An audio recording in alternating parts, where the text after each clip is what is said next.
And welcome back aboard Blurred Force One with your boy Mo and your girl Polly. And this is the Supercast. The Supercast, where we talk about all things superhero and our pop culture media. That's movies, TV shows, video games, comic books. We talk about the news, do some speculation, all of that good nerdy stuff. And before we get into the podcast today, you know what to do. Get down there and hit like on this video. So, it's almost Christmas, y'all. You know, this is the Christmas season. We're actually going to spend some time today talking about superhero Christmas movies and TV shows and the fun of that.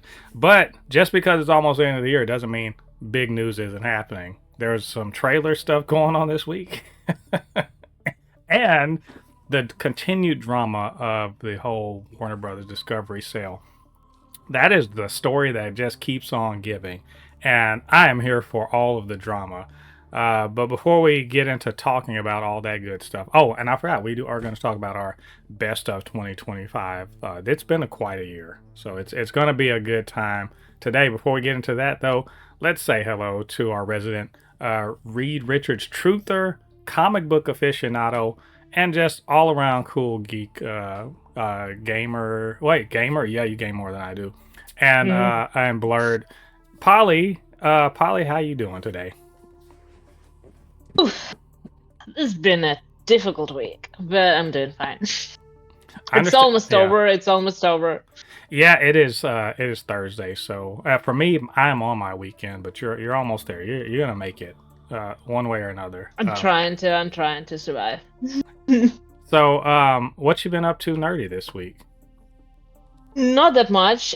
Surprisingly, I have not read any comics. Not anything new, not anything old. This was a comic-free week, which is not good. It's not good. But I watched some movies. I watched some Christmas movies, some weird Christmas movies. You know, Netflix has a lot of weird Christmas movies, and they are very, very bizarre. I wrote about that on Threads yesterday because I watched this movie where random things happen. But you know what? It made me feel good. Mm-hmm. That's fine. Then I watched Jingle Jangle, which is a great musical, very beautiful, and a lot of fun. And I think, I do remember playing some Marvel Rivals. I don't exactly remember. I think I forgot what happened there, but today's some updates are also coming to the game, so I'm going to be playing right after this. Right. Did a new character drop, or am I crazy? Did Rogue... Was that last week or this Rogue week? did. That was last week. Okay. But this week they have like some Christmas events, some new costumes, and there is gonna be a big Christmas tree on Times Square. Nice. You were mentioning Jingle Jangle. First of all, it's a newer movie. There's a newer, and there's always new Christmas movies coming out. Most of them are garbage, or at the very least, forgettable dreck. But Jingle Jangle is a legitimately great new Christmas movie. It is, as you mentioned, a musical. It's also super black, so we're down with that. It's like very black, but Forrest Whitaker's in it. I forget the young lady's name that plays the main character, but I also don't remember, but she's amazing. But Felicia Rashad, she's kind of telling the story. You know, it's a very nice. It's a story. I will admit, I did not give it a chance the first time I saw it. I turned it off after 20 minutes. But a couple years ago, I made myself sit and watch it, and I was like, let me get past the 20 minutes because I hear too much good about it, and I was wrong about it. I should have stuck around for it. It's great. It's a really great new Christmas movie to add to your rotation if you watch Christmas movies during this time of year. Absolutely great for kids because like it's a musical, it's bright, it's colorful, it's fun, and it really has a great moral. So yeah, I think all around a fun story. I didn't get that much done this week. Funny enough, I did beat Marvel Cosmic Invasion finally after I haven't completed it, but I beat the main story. It's a game that wants you to replay it and level your characters up and so forth and so on. So I'll get around to it eventually. But I did beat it. It was a fun time. I kind of wish I had gotten it on a bit more of a sale because it's not as much game for $30 as I wanted it to be. But it's a good time. I enjoy it. I'm probably going to keep on trying to play. I really want to play with other people because it gets more difficult, but it's actually quite hard towards the towards the end of the game. Why are you trying to make it more difficult if it's already difficult? It's Why do you hate yourself so much? it's quite hard, and there's some of the mechanics you have to get good at some of the mechanics in order to not just be completely annihilated. But it was fun time, and also if you're in kind of a '90s Marvel Comics fan, especially for the cosmic side, it's gonna have a lot for you, I think, in there. So that was a good time. I also watched Wake Up Dead Man, the Knives Out movie. I watched Excellent, that too. excellent movie. I can't recommend it enough. It's not as look. It's not my favorite out of them. It's my third out of the three. It's my third out of them. I just really love Glass Onion. Which one?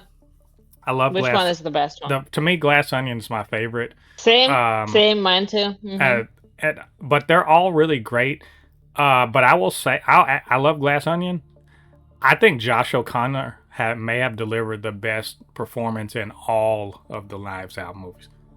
He played Father Judd in Wake Up Dead Man. I think he may have delivered the best performance in all three of the movies. He's just great. There's so much good in the movie from a filmmaking standpoint, from a narrative standpoint, but as pure acting, Josh O'Connor killed. He's so damn good as Father Judd, and he's playing off other really excellent actors: Josh Brolin, Kerry Washington. You know, I was watching and I was looking at Josh Brolin and I was thinking, where have I seen that dude? It took me it took me about he had 10 something on his chin minutes before. and then my friend told me don't you recognize him? I'm like, no. It's Thanos.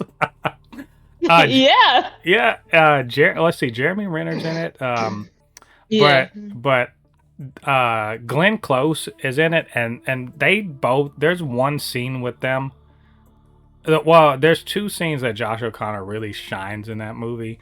One of them, and you'll know it, he's on the phone with somebody, and it goes from a bit of a comedic thing into a really serious, kind of heartbreaking and very thought-provoking scene that I think is some of the best characterization I've ever seen in a film, where you learn about two people, who they are, and what's going on with them. And it really drills down to who Father Judd is as a person. And then there's a scene at the end, and you know what I'm talking about, between Josh O'Connor and Glenn Close. And it tells you a lot about both of the characters. You really get to know who, it really shines a light on what they're about, what their motivations are, and just beautifully acted. I'm so taken with, I've never seen this. I've seen this guy in other things, but I really don't know his work. But my God, he's so great in it. And it's just a beautifully done movie. I love Wake Up Dead Man. I need to watch it again, honestly. You mentioned good acting, and I remembered that I actually did one more geeky thing this week, and I rewatched Moon Knight. Oh, nice. I think I haven't mentioned it last week, but I was planning to. But yeah, I rewatched the show, and damn, Marvel. How could you let that die? Phase 4 and 5 are infuriating because you're just they're just stories that don't go anywhere. It's nice to get them, but can we follow up? It's like trying cakes. Yeah, it's trying but never finishing it. It's they're like demos of games that never come out. You're just I want to play this game, or actually play this game. They're like, well, it's still in closed alpha for the next 10 years. Sorry. Also, I did watch some Christmas movies. I've been rewatching some of my favorites, like Miracle on 34th Street and the many versions of A Christmas Carol. And I have to be honest, I sort of watching people reaction videos to these just so I can speed run some of the movies because there's too many of them. But I do plan to get more of them in this week. So all around, it was a good time this week. I feel like I'm more busy than I am. But of course, my nerding is never complete without what time it is. Probably what time is it? It's time for nerding on a budget. It's nerding time. Yeah. I'm gonna turn into But on a budget. I'm gonna turn into a nerd megazord with my. But yes, of course, I'm always on the lookout for great deals for toys and nerdy stuff, and Amazon has been getting me really good this way. They're making up for the fact that Ross is kind of lame this year. Which isn't to say I didn't get anything cool from Ross, but I got a bunch of stuff in the mail because of Amazon haul and just generally finding good stuff. And if you follow me on Threads, you can, I will sometimes shout out some of these things that I think are really cool. I'll do a nerding on a budget alert. Usually it's for action figures because they're cheaper than normal. But I wanted to highlight these, and I sent you these pictures ahead of time so you'll know. But so the first one is it's so much I'm not gonna just show everything. I'm put it up to the camera. I'm just gonna show you all the pictures. So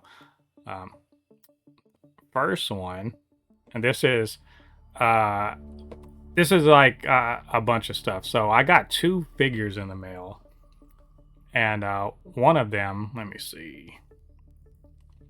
One of them is the Odin from the Infinity Saga. So this is an MCU figure. And the other one is from the Legend of Vox Machina. That's the Baxodan. So I have all of the Vox Machina figures that McFarlane Toys put out, which sucks. They should have put out the whole team, but it's fine. It is what it is. Those are really cool. Those are pretty cheap. I think those are $10 each.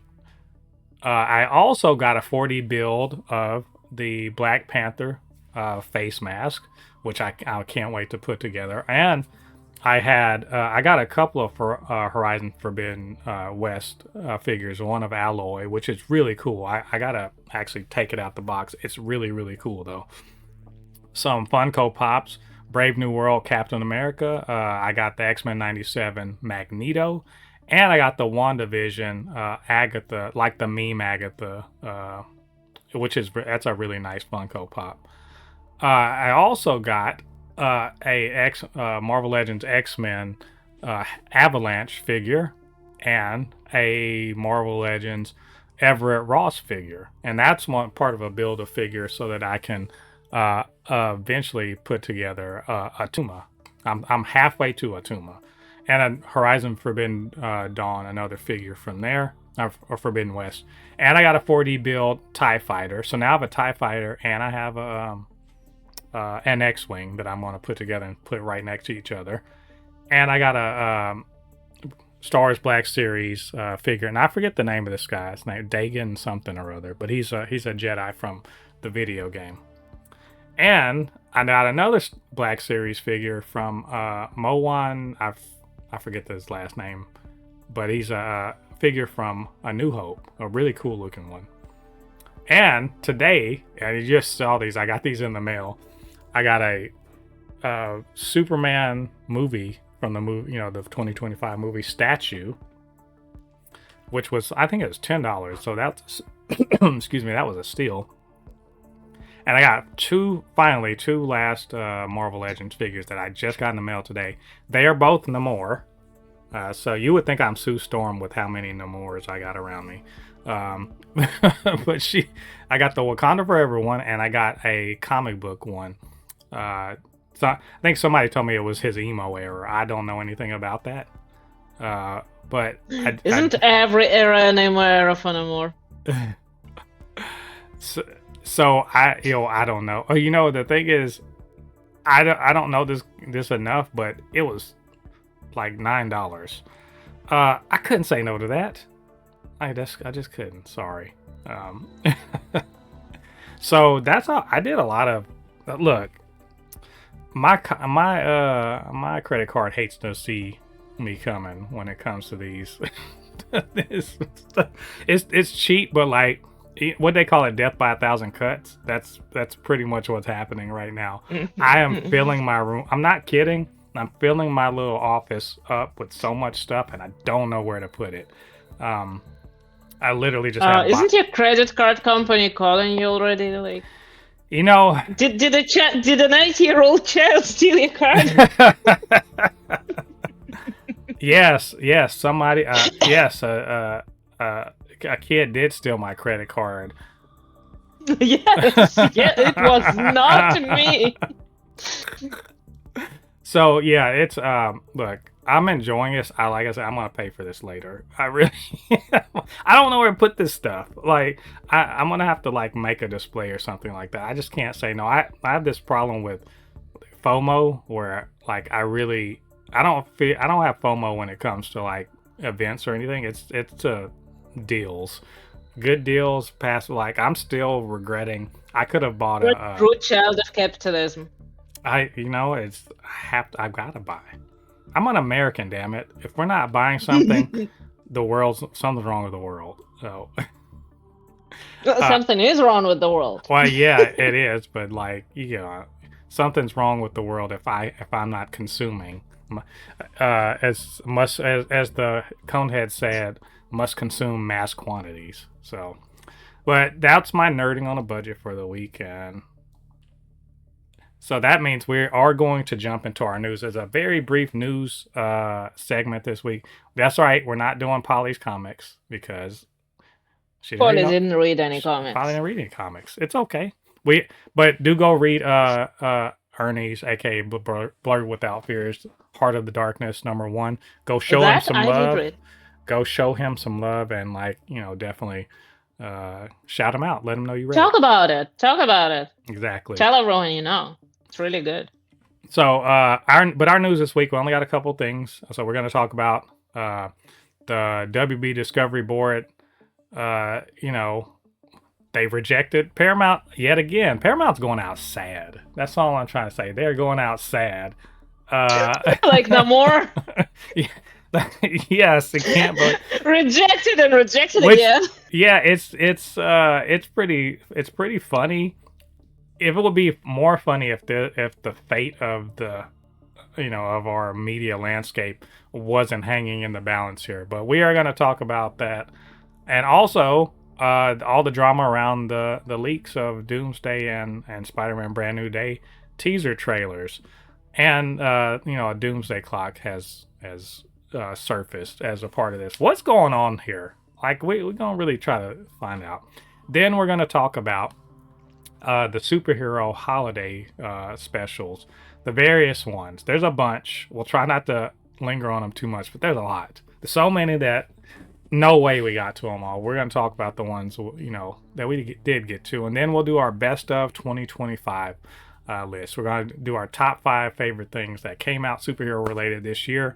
Some of them may surprise you, but probably not. But we're just gonna spend the time, doing appreciation of the things we like this year. So, all right, Polly, are you ready to dive into this? I'm ready. All right, well, let's do this. So, this could be a soap opera. It could be a soap opera that is airing on CBS or whatever. But Netflix and Warner Brothers Discovery, they've decided we're gonna make this forever. They're gonna walk down the aisle, and yet before that even happens, David Ellison and Paramount has got up and said, "You can't marry that man. You can't. I won't allow it. I won't allow this to happen. You love me. Why won't you love me? Come back home." That's what he's. Paramount's going out so sad right now. They will not they're just like look. We're gonna give you. Yeah, we're gonna give you more money. I can't buy your love. I can't look. I sent you all the flowers. I sent you all the candy. I took. I sent the limo around to pick you up. Why won't you love me? It's They're so literally like all the incels. Yes. He's gonna be like, the reason why nobody's around me is because there's something wrong with them. It's not something wrong with me. No, that's not really what it is. So here's what the deal is. Obviously, we've been talking about this for the last few weeks. It's been terrible. And look, the least bad evil empire has won the hand of Warner Brothers Discovery, but Paramount's whole deal it's been weird. They were like, look, David Zaslav, get on our side, accept our thing, and we can pay you a couple $100 million as a payout. You could even stay working here. They're doing all these things to make it go over, and Zaslav was like, I'm good. I'm good. And even the board of directors of Warner Brothers Discovery like, nah, that's not. They're recommending to their shareholders, don't accept this shit. And you gotta ask yourself why? Because it's all about money. Polly, it's all about money. When this comes to these people, it is cash. So what would make anybody say reject this offer that is like, that'll give us more money? Why would they reject more money? Well, it all comes down to the fact that it's a fucking a house of cards, Paramount's deal. It's smoke and mirrors. It's bullshit. And you know it's bullshit. You know how bullshit it is? Jared Kushner had initially put his name into, like, I'll be one of the people that puts money into making this deal happen. Now, mind you, Jared Kushner, he's Donald Trump's son-in-law, right? His venture capital firm was going to put money into this deal to make it happen. And they were theoretically going to, like, make it easier for the Trump administration to okay this deal. That's the idea here, right? So theoretically, they're a better option. It's more likely that it'll work. And yet, Jared Kushner and his venture capital firm have pulled out of the deal. Now, why the fuck would they do that? It's a match made in heaven. All the propaganda, fascist propaganda concentrated into one place. Clearly, we want this. And yet, they pulled out of the deal. Well, when the board of directors of the Warner Brothers Discovery are like, look, there's more stability. It's more, this is a better deal. Even though it sounds good, that more money stuff, it sounds good, but there's more stability. There's more sure, and we're more sure about this deal from Netflix than we are from Paramount. And it's because the source of funding is bullshit. Not only was it, you got like a consortium of people trying to fund this thing, and some of them, like up to like 2 or 3 of them, were like Saudi either princes or like corporations or the governments of like people in in Saudi Arabia. You get what I'm saying? It's a fucking house of cards, and it's pretty clear that. Well, I even heard this.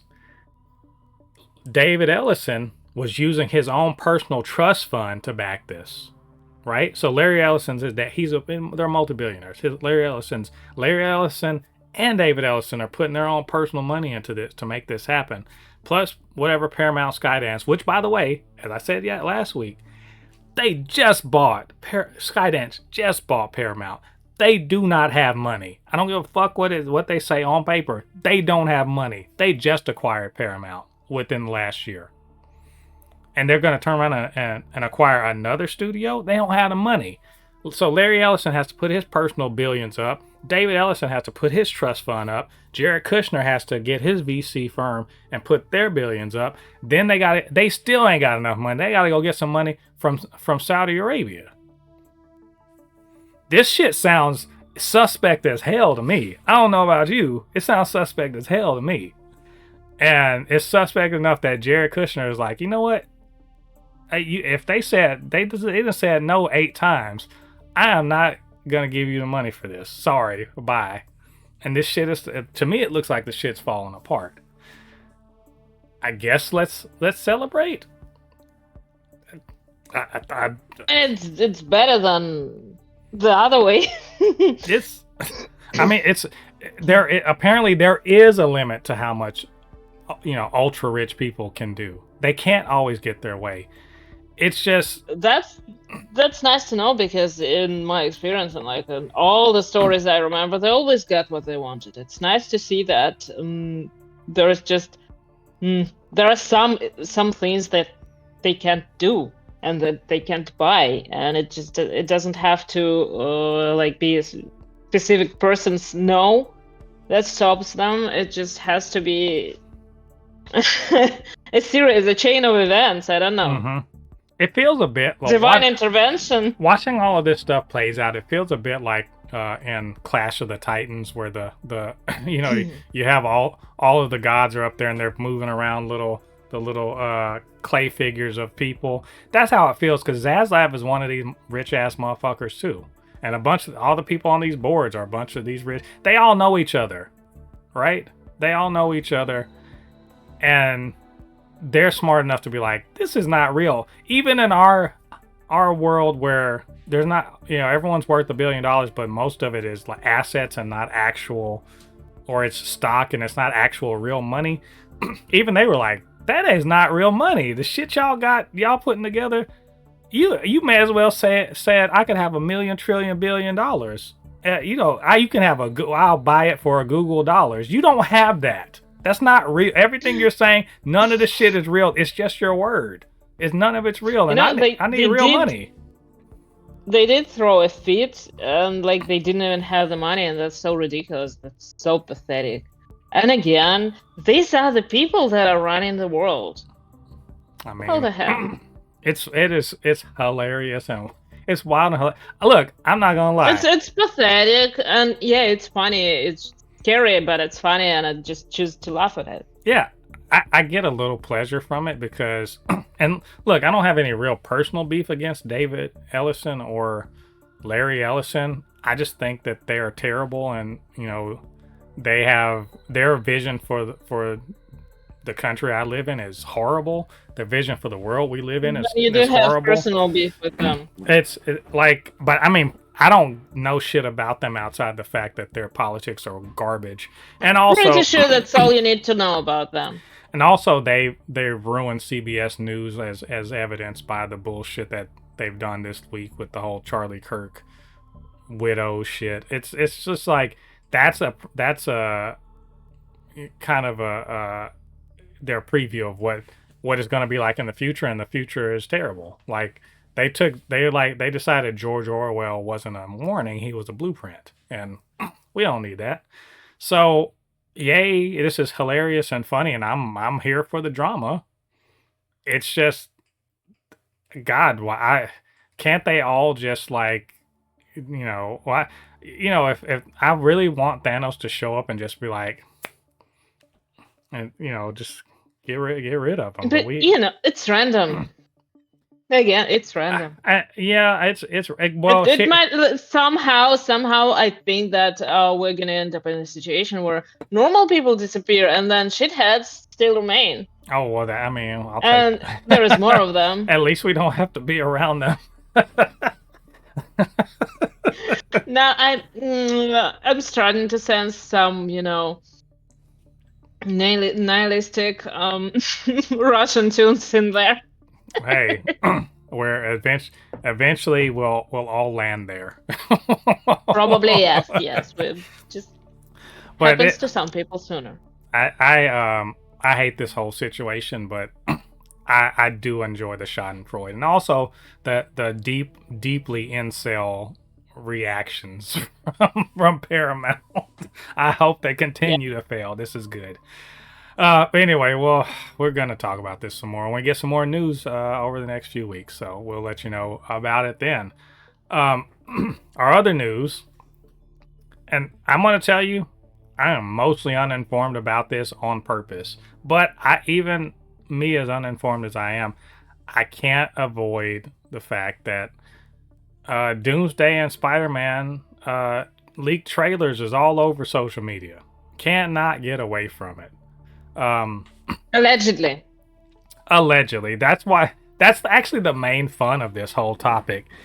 Because I was at work, and I wasn't just at work, I was there for a long shift, so I didn't get a chance to even come across anything. By the time I got back on social media, a lot of this was kind of blowing over. People were like, is this real? Like this, the question was that Doomsday trailer that was leaked, was it real?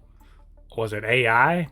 We're at that point in the world where we can't tell. It's not clear what is and isn't legit. And then the whole what Brand New Day, that also like a synopsis, but also supposedly a trailer was leaked, and Sony started trying to get the stuff taken down. Marvel was trying to get these things taken down. What's happening? We don't know what's real. The only time we'll know if it's real is when we go to the theater and see it there, or see it on YouTube. And it's gonna be from the official account of Marvel. Yeah, exactly. This speaks to a lot of things. To me, everyone's like, "Oh, Marvel done fell off. No one cares anymore. They're just nostalgia bait. Blah blah blah blah blah." It's all the same bullshit. And as soon as the leaked trailer, real or not, leaked, people were like, they were climbing over themselves trying to get to the damn things, right? To watch it so that they can be like, the MCU is washed, they're dead, that no one cares. Yeah, they don't care so much that MCU is back. Yeah, finally the MCU is back. All of these hot and stupid and takes making their way across the internet. So that's one of the things. The other thing is AI needs to be stopped, because I fell victim. I couldn't believe, even I fell victim to AI trailers. Not knowing any better, I fell victim to AI trailers. This is going to be normal. We as super fans, we can't even fucking exist and sit and talk about it, because we're going to be like, is that a real trailer? What is this? Right? What are we watching? Well, just like with fake news and stuff like that, and when this whole thing started happening, you have to trust the official accounts. You have to like ignore the noise, and maybe in some way it's gonna be better, because we will have to really ignore all the noise aside from the official information, and we'll get the chance to finally watch just like one trailer and not have all the leaks and all the on-set images and everything, and have everything spoiled before the movie. So. Exactly. Yeah, I'm like I said, I'm very uninformed about this, because I don't fucking want to see these things. Like I'm so serious. I don't want to see them unofficially. Like I really want the Marvel official channel to put out this trailer, and they're not, and there's a whole drama with, they made 4 different trailers and you have to go and see Avatar every week to see the trailer. And people are either they're like, that's genius, or they're like, I hate this. Why would they do this to us? So the Marvel's getting it from both. They would do this because they own Avatar, and they want Avatar. They want to run the numbers up. They're trying to get paid. That was an expensive ass movie to make. They spent like $400 million making that movie. They want their money. and so, and I'm listening to people. I'm sitting up here listening to people complain about this, or be like, this is genius, or that, and I'm like, fandom is tiring. Y'all are tiring. Y'all are impatient, but you're impatient. You're not discerning. You're like, you're ready to be, you're on a hair trigger, ready to be mad about everything, or ready to proclaim it the best thing that's ever happened to you in your life. Can we just be regular? Why can't we be normal? Why can't we just be regular, well-adjusted people? Be like me. Hate Reed Richards. That part too. and love Madam Web. Now, you know what? That's a bridge too far, ma'am. I'm sorry. That's not going to work.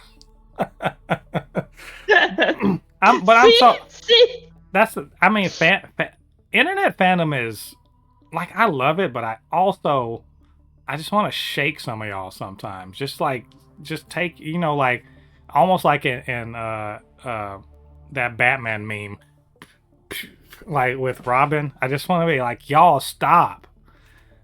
Just be patient. Y'all can't wait a week. It's like when it's broke. It's a week away. Like today, Avatar comes out. You will see a trailer. You couldn't wait. Y'all want to see? So y'all running up numbers to these fake ass trailers because you can't wait. Or if you're like one of us, you want to scoop. You want to be like run to the internet and talk about it. I get it for engagement, but my God, like just chill. And all these prognostications about, oh, the MCU's done or the MCU's back, baby. I'm like, God, y'all like a broken fucking record. Maybe I'm just naive. I just want to get back to the time of just being happy that we're getting shit at all, that we're just getting anything, and just being happy that hey, some Marvel stuff is coming, instead of wanting to be like comb through the damn trailer and nitpick it or whatever. It's I don't know. Maybe I'm just being naive, but I wish we were better than that. And I'm avoiding this shit like the plague. I don't want to see. I have seen people talking about it, and I have seen the leaked trailer. One of them, I'm pretty sure it's fake, because there are like some details that make me believe that it's fake, but I think to me the most ridiculous thing was the reaction from the people, because some people were happy and some people were unhappy, and they made it the whole persona, and they made it like such a big deal. Just again, you haven't seen the movie yet, even if you have seen the real trailer, which I don't think you did. Just wait for the movie, watch it. If it's good, if you like it, be happy. If you don't like it, don't be happy. I don't know. I don't care. Yeah. It's just so annoying, because it's not even a fandom problem, because there is no such thing as like online fandom. It's just like 100 different voices, actually more, different voices, and they'll saying different things. And to see it there and try to pretend like the loudest group is the biggest group, that's not true. Mm-hmm. It's possibly not true that like-minded people who think like me are the biggest group. Also, I can't be sure, but listening to the loudest ones, that's ridiculous. That's not gonna do anything good. And again, it brought up the conversation about people being unhappy, like asking for things and then not liking them, and then getting new things, not liking them, asking for old things back, not liking that either. See, that's exactly what, and you and a lot of other people talk all the time about how they should not be listening to fans, and this is further proof. And if they don't like grow up and realize that they should not be listening to fans, then the MCU will be dead, because fans are just gonna ruin it. Yeah. There is a reason they're not doing that. Yeah. Like, they are not making movies. Yeah, we're as I often say, we don't know what we're talking about. So why would you listen to us?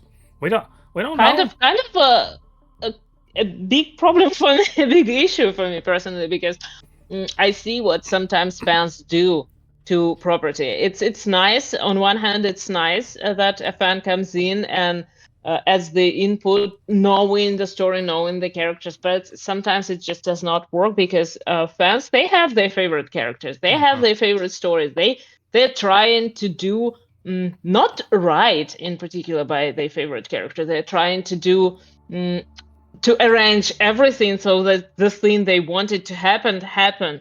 Doesn't matter whether it's good for the story, whether it works. That's how they think, and that's what fan fiction is for. And that's great, because people who are interested in that, they go and do that. They go and read fan fiction. I personally don't, so I really, really need this official canon things to have some quality, to Yeah. care about what's best for the character, not what you want for the character, because sometimes the writer likes the character and they want the character to succeed, but they're still gonna put them through hell.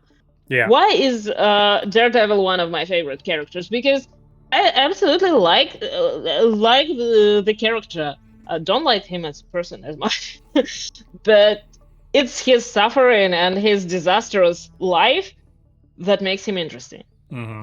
If he suddenly gets his shit together, if he suddenly starts succeeding at everything, that's not going to be Daredevil, and it's not going to be the great character that I like. There, my rant is over. Yeah. No, I agree. I think I'm fine with fans having input if they are creators. If they are creators, like we know Ryan Johnson, he gets a lot of shit for Star Wars, but it's clear he loves Star Wars. You know there. Very unfair shit. Well, there. I'm saying like you know, Tom Holland be like, I'm listening to the fans. No, fucking ignore us. But like, if there's a Not fan, Spider-Man fans. if there's a fan that's a writer or what I'm saying, that's a creator. Okay, maybe they got something to say. Maybe they got something. There is. That is exactly the point I was making. But Ryan Johnson, he's a creator first, probably, and the fan second, because when he came into Star Wars, he did not do what was expected of him. He did not do the shit that J.J. Abrams did, like with Luke lifting the plane and stuff like that. The X-wing. Yeah. He did exactly the opposite thing. He did something that made sense. It actually did make sense for the character of Luke. And I will defend that opinion probably another time. But he did something that made sense. Yeah, well, at the very least, he did something there's a creative, force going behind it. Most of us that are a fan, we're not creators. It's just true. Or even if we are, we're not high level creators, not enough to do it professionally. Our opinion is necessarily after the fact. We are as they call them, Monday morning quarterbacks. The day after the game, we're telling the team what they should have done. Right? The whole country knows how to play football, except for 11 people on the field. Yeah, it's the day after the game, we're telling the team what they should have done. That's what we are, and there's nothing wrong with that. We're fans, right?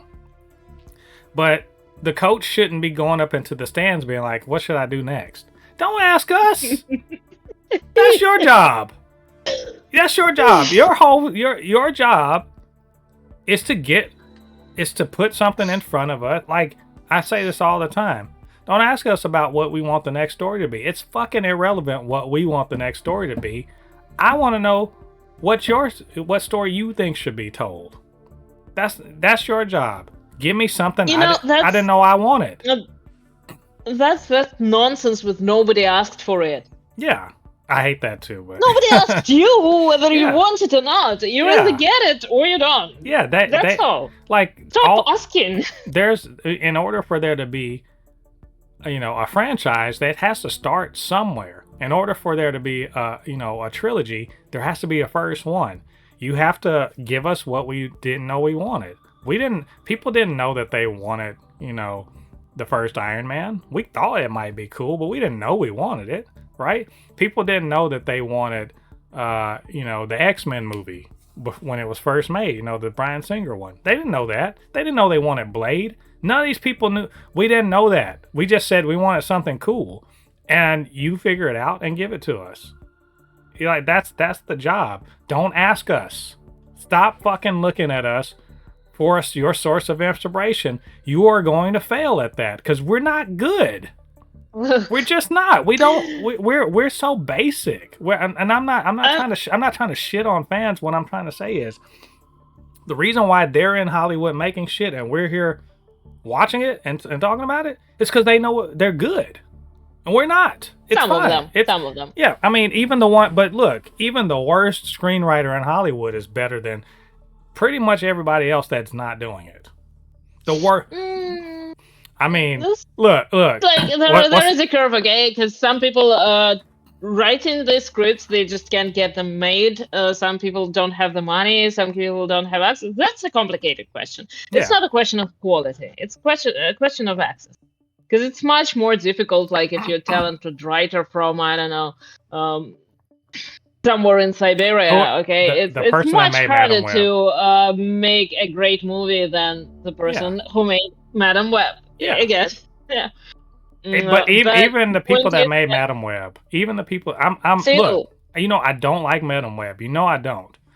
Even the people that made Madam Web would they are way better than I am. They just are. I admit that. well, I wouldn't grade myself. The screenwriter who brought Madam Web to the world got I work. mean, there is also nepotism. Okay. Yeah, but they look, the director that brought Madam Web to the world. They working in Hollywood. Now, could I have done better? Why? Could I have done better? I mean, maybe, I don't know, but You don't know. as of now, they have a track record and I don't. So I'm just gonna say Uh, they're better at it than I am. That's all I'm gonna say. I'm gonna add that, like, nobody asked for Avatar 2. It still made a lot of money. Yep. And 3. And people showed up to watch it. Some people showed up to Avatar watch it twice. Avatar 3, I'm ready. Yeah. Either way, I am not. I'm not gonna watch these leaked ones when the official trailers drop. Probably, I would imagine that the first of the year they'll show all of them, and I'll be ready for them. If they have multiple ones, that supposedly they do have multiple ones, we'll see all of them in due time, and we'll talk about it then. So, and same thing with Spider-Man. There was more information that came out about who Trammell Tillman might be. I don't until there's some confirmation. I don't even want to talk about it. So I've gotten to that point in my fandom. I can wait. And once the official stuff is out, we'll talk about it. So anyway, we'll keep an eye on all this and we'll talk about it then. So that leads us to, let's talk about the ho ho ho superhero movies, the holiday movies. We'll just say Christmas movies too, because I have yet to see superhero Hanukkah. It just hasn't happened. There's been no capes and Ramadan yet. Not that I'm aware of. But it could happen eventually.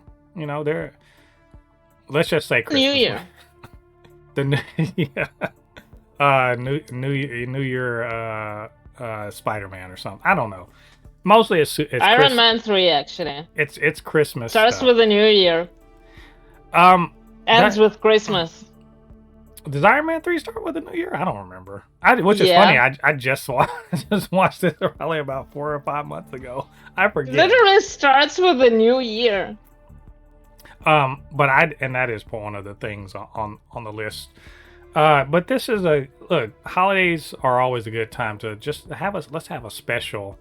Let's just have a special episode, or let's theme our movie around it. And superhero and Christmas, they go together like, cookies and milk or something like that. Or do they?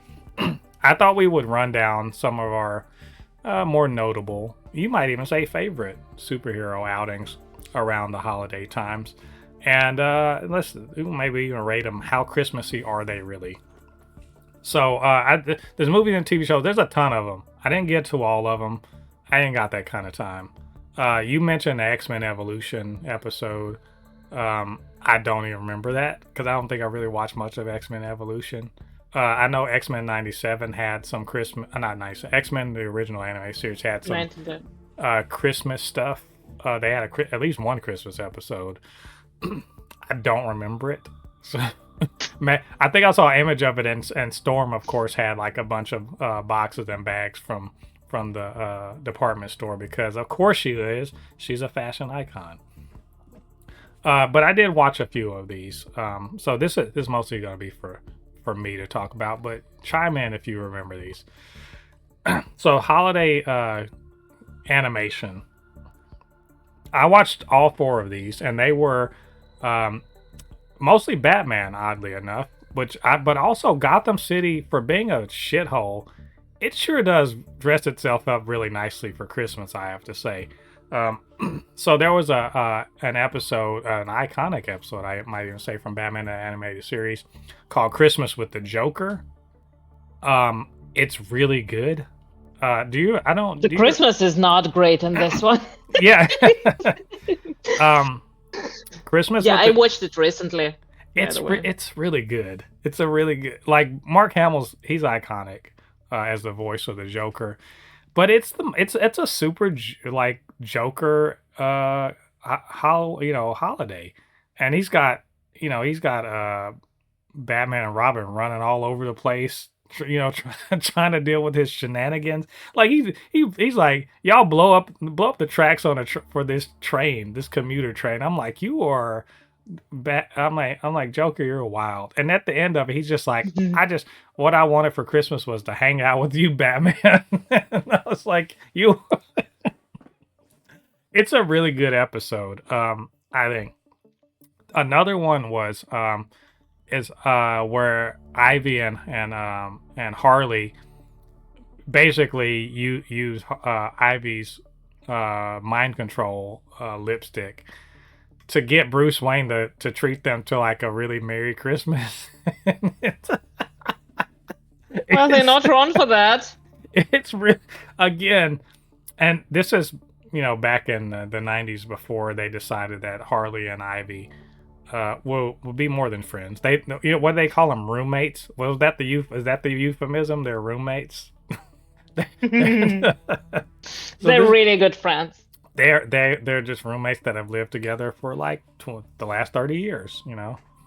They have in a 1-bedroom apartment. No, this was With really two hyenas. fun. It's really, yeah, with 2 hyenas. It's just a really fun little episode. I love the Bruce Timm style anyway. But it's because the reason why it's so good is because the amorphous time period of Gotham City in the animated series. It's modern and Art Deco at the same time, and Art Deco and Christmas go together so well. And just I like seeing the old school characterization of Ivy and Harley, and also watching Bruce just grit his teeth as he runs his credit card multiple times. And I'm like, like it's gonna what hurt are you mad him. about? You got the money, you'll be alright. What you mad about? Like, you can't consider it charity. You can't treat these two ladies, to like just have a lovely Christmas. And to add insult to injury, he drops a Christmas tree on them. I'm like, oh, Ivy, to be failed by Mother Nature itself. Again, good episode. Another one's called Holiday Nights. It's more of an anthology episode where it's basically, they're going. I think it's the first episode of the new Batman Adventures, which is the follow-on to the animated series. It's again a really nice episode. It's just like various members of the Bat family, like Barbara. She ends up having to deal with. Clayface decides to like he does some Home Alone shit. It's not real Home Alone, but you know how in Home Alone 2, Marv and Harry are like, we're gonna rob this toy store. He's doing the same thing, and he splits himself into 4 like little kid looking Clayfaces, and they're just and I'm like, what? You got these badass superpowers and you're robbing a department store? What are you doing? What are you doing with yourself? It's a cool little thing. I'm trying to remember what's the other one was. Like the final bit was because they're going around, they're dealing with Joker. Joker wants to, for New Year's, he wants to blow up the New Year's celebration, and they have to stop it, foil him with the help of Commissioner Gordon. They do it, and this is since the new Batman Adventures. This is Tim Drake instead of Dick Grayson as Robin. So he's Little Robin. It's again fun little bit, and they of course they foil Joker's scheme, and in a very dangerous way. I'm like, did y'all kill Joker in this? And then he was like, I'm okay. And I'm like, a whole bell landed on you, dude. I'm pretty sure you're not alive. But whatever. It's cartoons. It's fine. It's Christmas. It's exactly. But the final bit is, and it's a really cool little bit. it's a bit of characterization where Commissioner Gordon and Batman meet for coffee, on New Year's Eve, um, at this little bar, and they do, and then it's just like their tradition. And I love the idea that year after year they come in, they just, hey, we're not friends, but we're good, we're work buddies. I thought that was really nice. And then finally, the episode Ultimate Spider-Man, which is a show I did not watch, but I did watch this episode. It's kind of like a Christmas, It's a Wonderful Life or something, where he's like, what if I just decided to give up? Nobody likes me. They talk shit about me. Maybe I'll just stop being Spider-Man. And he gets shown what the future would look like if he just goes on to just not be Spider-Man and become rich and like Tony Stark and everything. It's a cool little bit where he's like, nah, I'm just going to be poor and I'm going to do the right thing. And he's, his friends are like, he's like, did y'all see that? The future was terrible. And they're like, dude, you hit your head too bad. Just come on. We're going to go do Christmas stuff. Good stuff. I like these episodes. I sometimes forget that animation is where it's at, where they can do fun little things like this and without a lot of investment in time and money. Now stuff that you can't talk about. Let's talk about some of the movies. Let's talk about your favorite. I think probably your favorite, Christmas movie. Definitely your favorite Christmas movie, and that is, of course, David F. Sandberg's Shazam, starring everyone's favorite comic book movie person, Zachary Levi, who's like, a talented actor and a great person. Yeah, he's like he didn't say with very very smart views. Exactly, and he was like, he did not insist that this be a Hanukkah thing. He's like, nope, we're gonna do Christmas. Now look, I like Shazam. I like the first one. And it's definitely a Christmas movie. And you don't like Madam Web. Okay. I know. I see what's going on here. It's misogyny, clearly. Yes. No, I really did like Shazam for capturing the child. Why? Well, it captures what I think is the silliness and kind of the kid, the kid in the candy store sort of aspect of Shazam. In hindsight, you see that it was just not the silliness and just the stupidity of the lead actor. He wasn't acting from that. Look, they managed to capture, and I like Shazam. I like Captain Marvel as a character. They managed to capture the idea that, hey, a kid is in the body of Superman. That's pretty much it. A man-child. Also, another reason why I like the movie is because it's found family vibes. Yeah, he's a foster kid, and he has foster. He gets into a foster family, and he's thinking, oh, this is yet another one. But no, he actually connects with them. Dr. Savannah is appropriately menacing. The problems are good. Zachary Levi is reasonably good as Shazam, and there's fun. I guess there's fun action in it. There's heartfelt moments. I honestly think it's a good movie. And it's a good. Is a good there Christmas movie. In it? It takes place during the Christmas season. They have the Christmas tree up and everything. He's looking for his real mom who abandoned him, and to kind of he finds out she didn't lose him. She literally just left him and she moved on with her life, and realizing that the people that want you are gonna let you know. You can't be running after these people that don't want you. I think it's good, and I think it's a great Christmas movie, and also there's good action in it. What's that? Once Upon a Deadpool. I put this in here more for fun because Deadpool 2 is not a Christmas movie at all. But that didn't stop Ryan Reynolds from being like, let's make it a Christmas movie by doing a little framing device where, it's kind of like the Never-Ending Story where he's sitting in, and he literally bringing in Fred Savage from, to do the Never-Ending Story bit. And he's sitting up there telling the story with, as if he's Santa. I think it's funny. Is it a Christmas movie? Not really, but it's on the list. Damn it. Another one is Iron Man 3.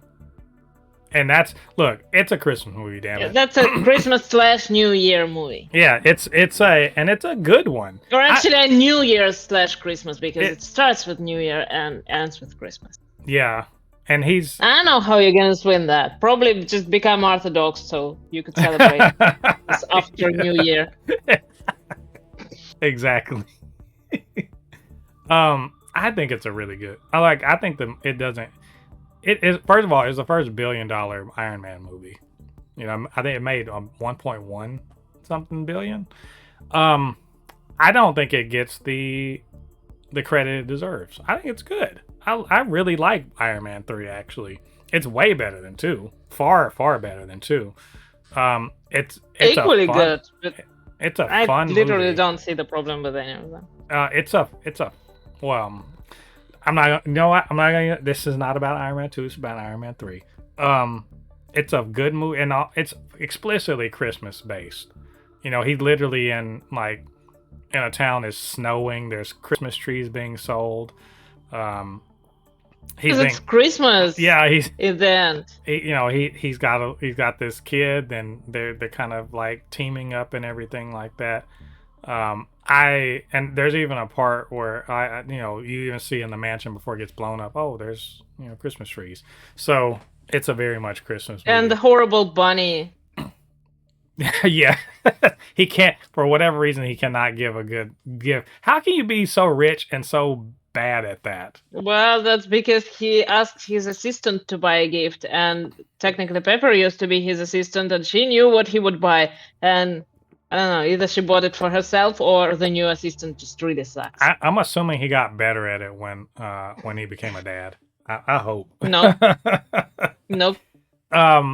But there's even a part where at the end where Aldrich, there's, I think it was when they're fighting at the end, but there's like Christmas lights or something involved. I don't remember exactly, but this is a Christmas movie, and I think it's a good one. Am I going to be watching it every year at Christmas? No, but if you wanted to. Wait, how come? I do watch it every year. It's because I have so many other movies to watch. I don't have that kind of time. But it is definitely, if you wanted that to be on your Christmas watch list, it goes up there. Hell, if Die Hard can, that can, I think. Well, actually, I want to add to this that a lot of people don't like this movie simply because Tony Stark spends the majority of the movie without his suit, which is like, how do you think you get to know a character? If you're not anything without the suit, if you're not a hero without, what do you say? What do I say? If you can't be a hero without the suit, then maybe you shouldn't be a hero. If the suit is all that makes you a hero, something like that. Yeah, something like that. But yeah, he said it himself, so. Yeah, exactly. That whole movie will literally, that line from Spider-Man: Homecoming was not possible without Iron Man 3. But just saying, it's good. The last movie from this part, Batman Returns, which is, I haven't watched in a few years. It's a super Christmas movie. It's cold. It's literally snowing. It's Christmas time in Gotham City. It's snowing. There's the penguin is there. Yeah, the penguin is there. But more importantly, the Christmas penguin. Selena Kyle is like, this is a great time for me to be stealing literally everything. If I can, and she's not wrong. Stealing everything, including Batman's heart. So and the cheesy line about the mistletoe. It's a very look. If you're gonna watch superhero stuff for Christmas, this is the one.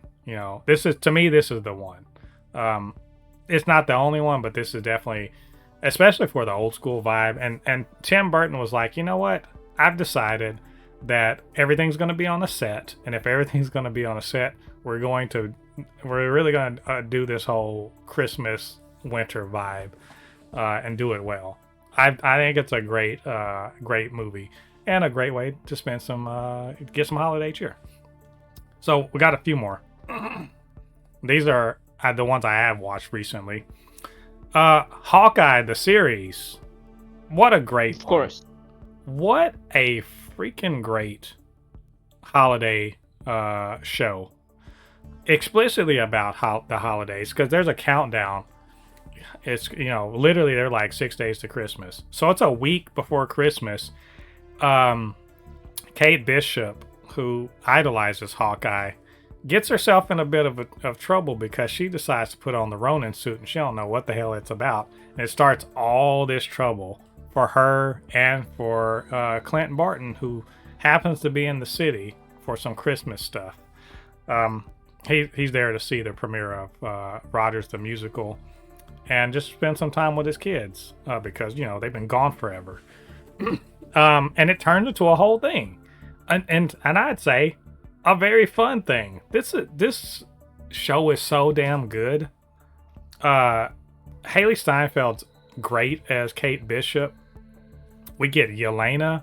I love Florence Pugh as Yelena. So 3 of the episodes you get plenty of that. They're a great like on-screen duo. The character, I forget the guy, is it Tony Dalton, plays Jack Duquesne. He's great as Jack. Love him. Jeremy Renner's, he's great. There's all these little side characters. You get Maya, played by Laco Cox, aka Echo. Hell, even as goofy as he is, freaking Wilson Fisk. Vincent D'Onofrio's Wilson Fisk is goofy as shit in this, and I still love it. Vera Farmiga plays Kate Eleanor Bishop. Love that. Like, there's so much to love, and it's super Christmassy to the point of where there's one part, I think it's episode 3, they sit and watch Christmas movies, put on bad Christmas sweaters, and just kind of bond. Love that. They end up in the final scene. They fight at Rockefeller Center. They topple the tree. There's a fight on the skating rink. What's not to love here? I remember people were like, have you actually heard people not? Yeah, when this first came out, people were like, this is mid. I'm like, are we watching the same thing? This is great. And this has only gotten better the more I watch it. Every time I watch it again, it's a better show than I remember. I freaking love this show. It's one of my favorite things that's come out of the MCU, period. So, anyway, I feel like you're co-signing this. I'm trying to. Somebody stop. Okay, sit down. Yeah, it is an amazing show. Absolutely. You guys go watch it. Do yourself a favor. We watched it on another show I watch every Christmas, by the way. Exactly. Yeah, definitely. It's a yearly watch, I think. We watched it on the Earth's Mightiest Nerds Discord, so you go do yourself a favor. Another one. This is one just for me because I know you haven't seen it, but you should. It's Merry Little Batman. Let me tell you about a movie that no one was expecting. No one was looking forward to it. No one thought it was going to be... No one asked for? No one asked for it. No one thought it was going to be all that good. And we're all wrong. This movie's awesome. I love Merry Little Batman. I love it.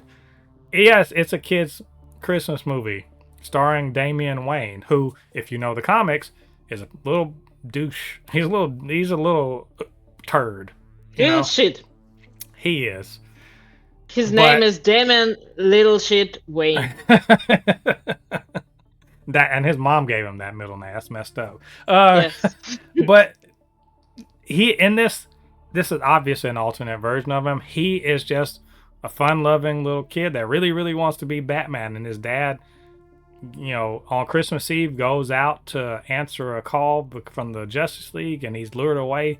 And, Gotham has no crime, but suddenly the supervillains are out, and he's like, I gotta put on my Batman suit and be Batman and he just keeps trying to fix things and makes things worse, and it's okay because it's all fun. Like, you get and it's got a very specific and very interesting art style that maybe it won't jive with everybody, but I liked it a lot. Funny jokes, good needle drops. It's very Christmassy. As these things happen, he's learning lessons. It's just he's trying to prove that he can be Batman, even though he's like 8 or 9, something like that. And it's fun. It's a fun thing, especially the version of Joker, who I believe it's played by Alan Tudyk. Is the voice of Joker.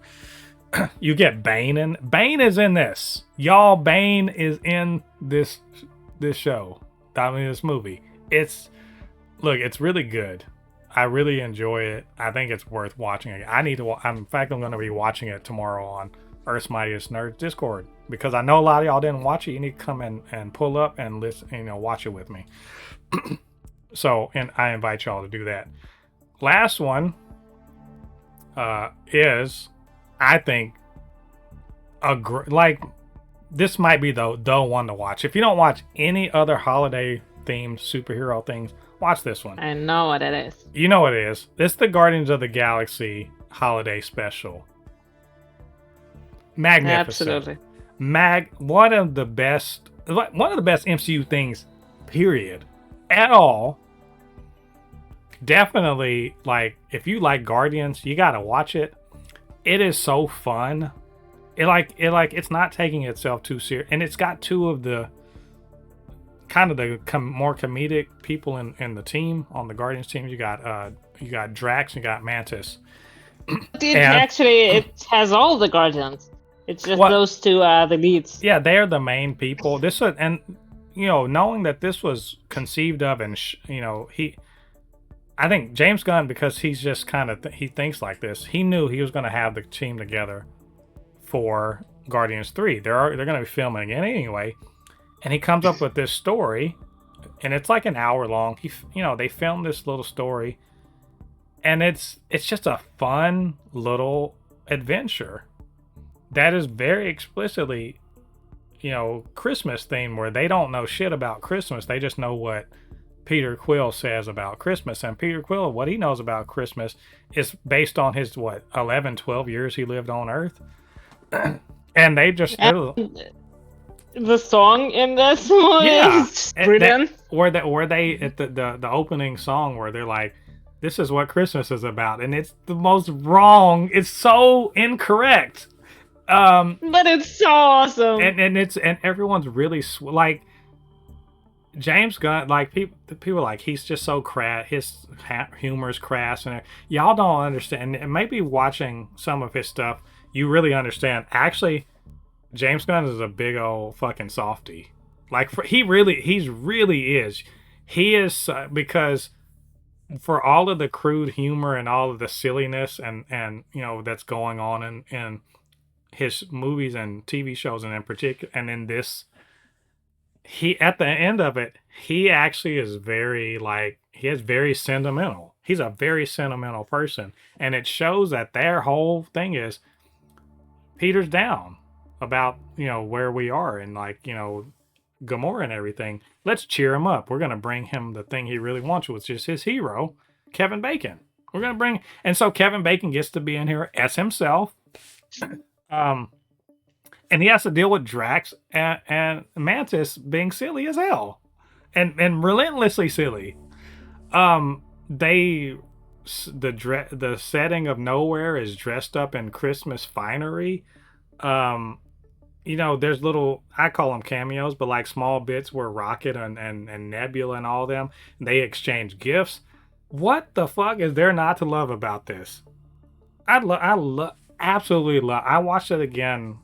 And Joe joined me too on the Discord, and I was like, "There's nothing wrong. This does everything right. I freaking love it."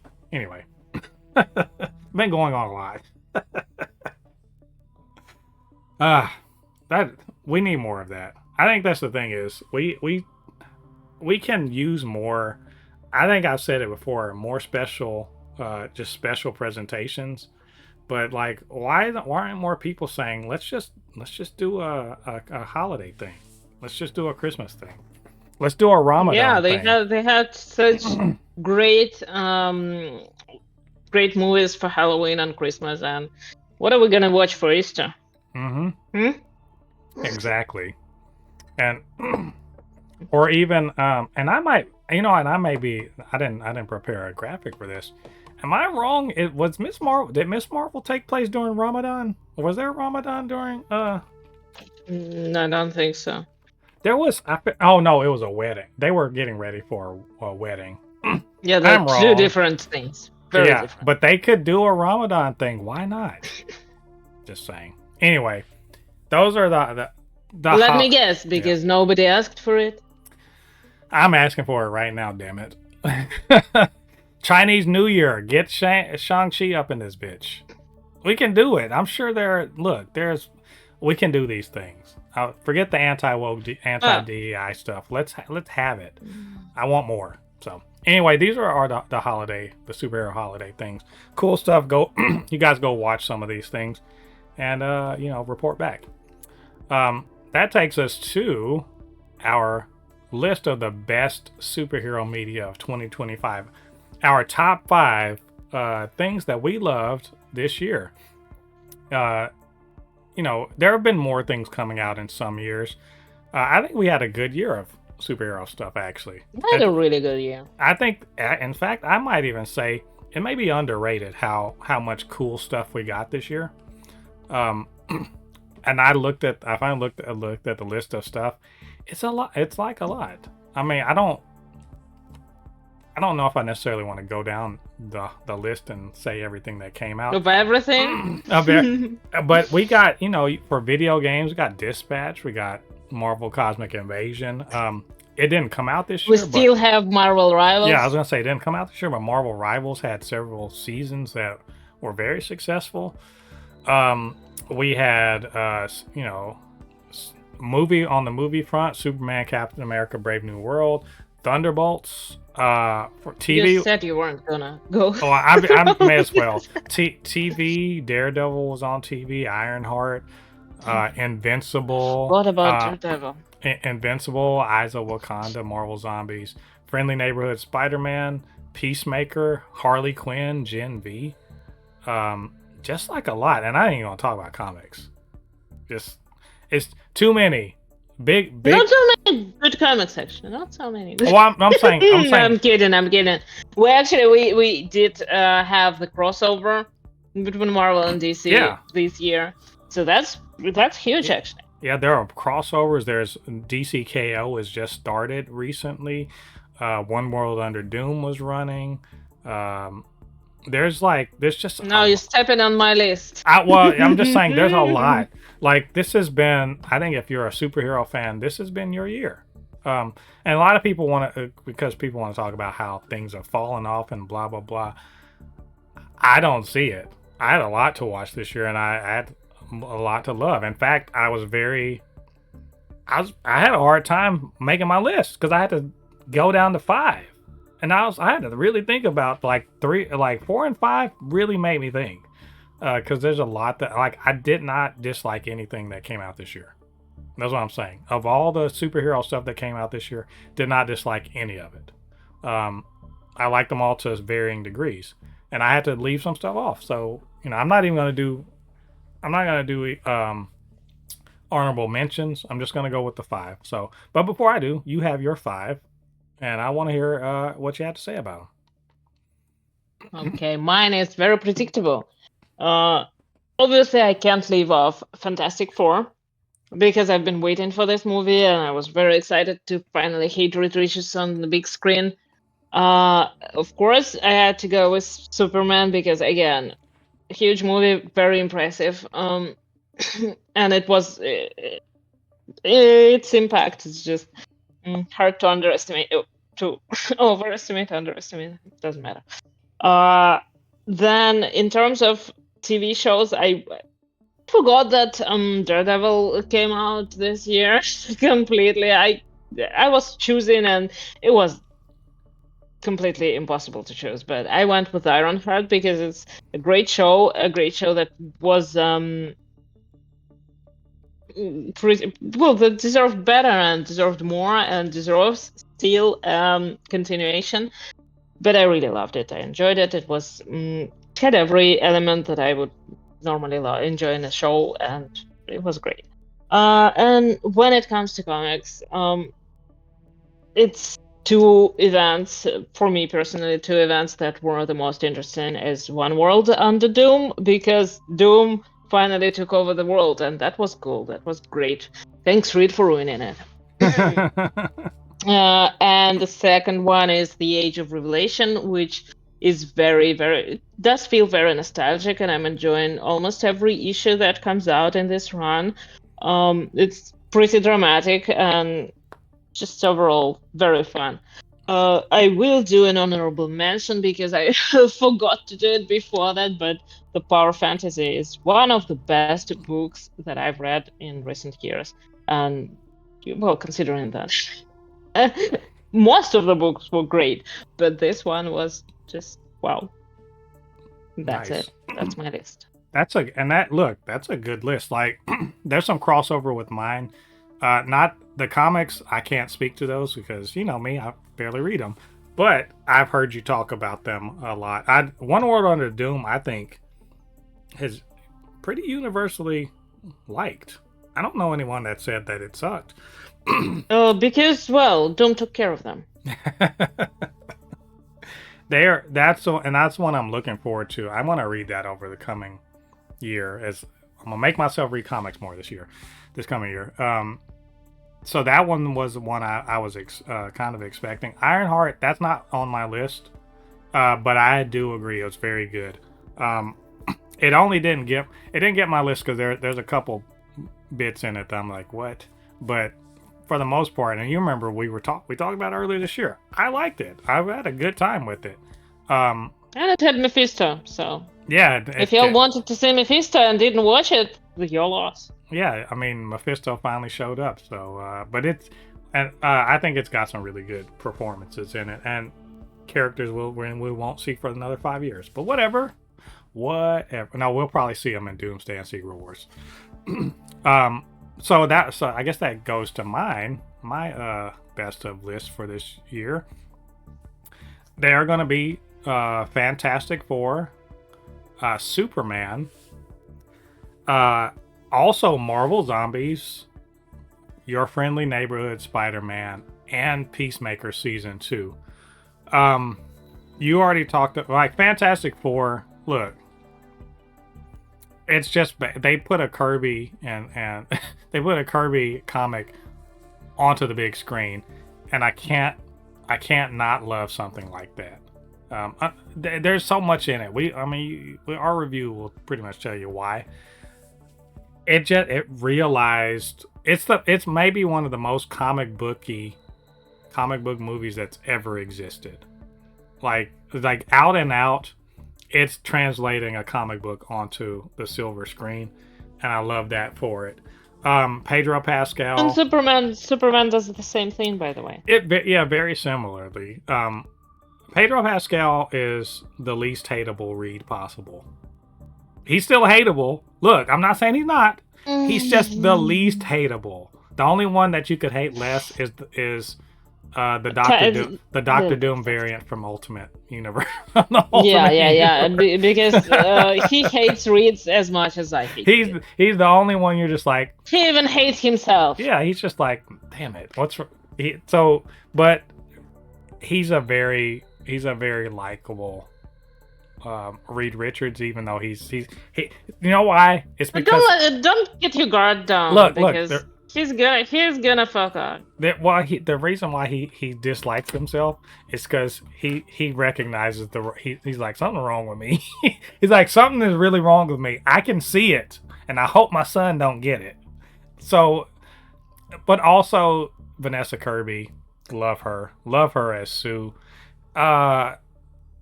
What's his name? Eben Moss Backrack. He's really good as Thing.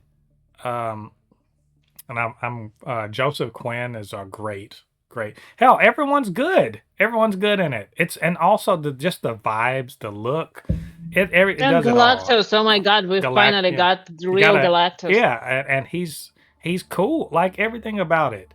If you ever been like, they just don't. They keep ignoring the source material. All right, the source material is all on the screen. Shut up. It's there. It didn't do as well as it could have or should have, but I actually think it ended up doing about as well as I thought it would. And it leads into, secret, not secret, Doomsday. So I'm ready. Really cool. Superman, I've said a ton about it. Best Superman. Probably best Superman since the 70s one, and it could be argued that it may be on the same footing. James Gunn cooking, just absolutely cooking. David Corn Sweat, perfect. Rachel Brosnahan, perfect. Nicholas Hoult, perfect. Eddie Gathegi. Everything is way too good. There is a catch somewhere. Eddie Gathegi, perfect. Like, he's Mr. Terrific. If you didn't know, now you know that he's the best. Just everything. Much better than Mr. Fantastic, by the way. he's more fantastic than Mr. Fantastic. Much better. It just crypto, wonderful. We get a little bit of Supergirl towards the end. Great. Like, just also wonderful. Does everything right. Like, I love it. I think it's and I also love the fact that people watch the movie and they're like, that's the Superman I've been waiting for. That's the Superman I want. And I'm like, oh yes, finally everyone's on the same page with me about wanting a Superman that's hopeful. That's you know what I'm saying? And it's just good. And saves a squirrel. Yeah, he saved a squirrel. All the squirrels in the world are like, that's my Superman, you know. They're none of Squirrel Girl is originally for and also he took the time to shit on grifters and bots, so I can't be mad at that. I can never be mad at this movie. The rest of my stuff is TV things.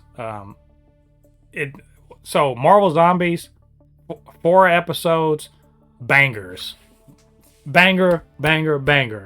Because I love the What If show. So this is basically a big extended What If episode, and it does so many cool things. It's like an event comic. You know how in an event comics, they're like, wouldn't it be cool if we did this? And they're like, let's justify it and do it, right? And so they do. It's a whole big event comic where a bunch of ridiculously outlandish set pieces are melded together into a zombie basically a zombie show. And also it gave us Blade Night. Yeah, 10 out of 10. Moonblade. Yeah. Moonblade Night. And Kamala Khan. That's hell.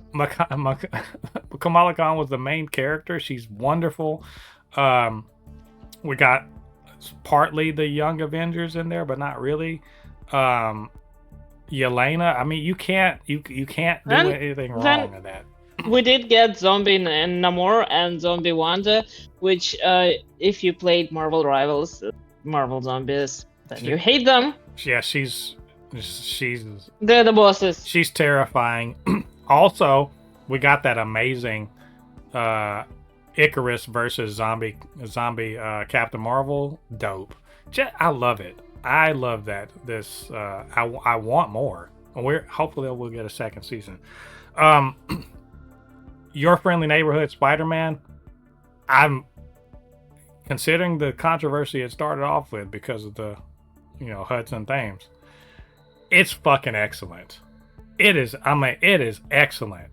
Marvel Animation is cooking. They are cooking because, goddamn, I love that show. Oh my god, I like, it's so fucking good. From first to last episode, on, like, just great. Animation's on point, the great stories, integrating all these different these characters. What's his name? Norman Osborn is great. Coleman Domingo so good as the voice. They bring Nico in. Like, there's what's not to love. They even redo the whole bit, from Spider-Man Homecoming. They redo that scene, but with Norman Osborn. What is not to love in this show? I cannot wait for season 2 that comes out this coming year. It's so good. My last one is Peacemaker season 2. I didn't know that I wanted to see a Nazi alternate universe.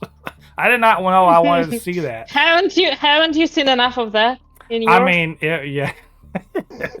It's coming to You needed pass. more? Who asked for this? One of my absolute favorite scenes of all comic book movies or animation or anything this year happened in this season. The Between Nazi soup. Yeah, that's one. Between hardcore and Chris, like when she's like, of course it meant everything. I was like, there's so many good things in this season, so many unexpected things. It's just beautifully done. It's a well written, well directed, well acted. You know, it moves the story forward. It's all working within the DCU, but ultimately doesn't forget that what we care about is the interaction between the five principal characters. You know, the 11th Street Gang, and how it seems like things are threatening to pull them apart.